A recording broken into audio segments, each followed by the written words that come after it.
Today we will learn how to create a gold effect on any object in Photoshop. First, we'll remove the background from the image. Go to Select and click on Subject. Once the subject is selected, add a layer mask. Press Ctrl+J to duplicate the layer. Go to Image, then Adjustments, and click on Invert. Set the blending mode of the inverted layer to Pin Light. Next, go to the Adjustment layer and choose Hue Saturation. Set the saturation to 0.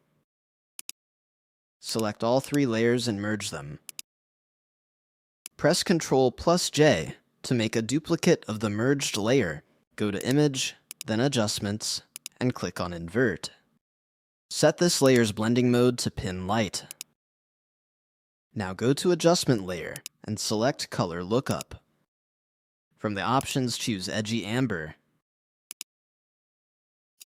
Finally, select all three layers and merge them. Golden effect is ready. I hope you enjoyed this video. Don't forget to like, comment, and subscribe.